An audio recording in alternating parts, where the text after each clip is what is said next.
முதல் வாசகம். ஆண்டவருக்குரிய நாளில் பார்வையற்றோரின் கண்கள் பார்வை பெறும். இறைவாக்கினர் எசாயா நூலிலிருந்து வாசகம். அதிகாரம் 29, இறைவசனங்கள் 17 முதல் 24 முடிய. இறைவனாகிய ஆண்டவர் கூறுவது: இன்னும் சிறிது காலத்தில் லெபனோன் வளம்மிகு தோட்டமாக மாறுமென்றோ, வளம்மிகு நிலம் காடாக ஆகிவிடுமென்றோ. அந்நாளில் காது கேளாதோர் ஏட்டுச் சொல்லின் வார்த்தைகளை கேட்பர். பார்வையற்றோரின் கண்கள் காரிருளில் இருந்தும் மையிருளில் இருந்தும் விடுதலையாகி பார்வை பெறும். ஒடுக்கப்பட்டோர் மீண்டும் ஆண்டவரில் மகிழ்ச்சி பெறுவர்.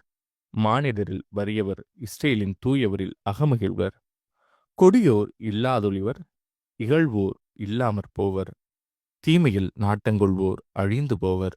அவர்கள் ஒருவர் மேல் பொய்க்குற்றம் சாட்டி நீதிமன்றத்தில் தீர்ப்பு வழங்குவோரை இடரச் செய்கின்றனர்.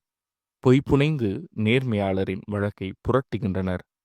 ஆதலால் ஆபிரகாமை மீட்ட ஆண்டவர் யாக்கோபு வீட்டாரை பற்றி கூறுவது: இனி யாக்கோபு மானக்கேடு அடைவதில்லை, அவன் முகம் இனி வெளிரி போவதுமில்லை. அவன் பிள்ளைகள் என் பெயரை தூயதென போற்றுவர். நான் செய்யவிருக்கும் என் கை வேலைப்பாடுகளை காணும்போது யாக்கோபின் தூயவரை தூயவராக போற்றுவர். இஸ்ரேலின் கடவுள் முன் அஞ்சி நிற்பர். தவறிழைக்கும் சிந்தை கொண்டோர் உணர்வடைவர். முறுமுறுப்போர் அறிவுரையை ஏற்றுக்கொள்வர். இது ஆண்டவரின் அருள்வாக்கு. இறைவா, உமக்கு நன்றி. பதிலுரை பாடல்.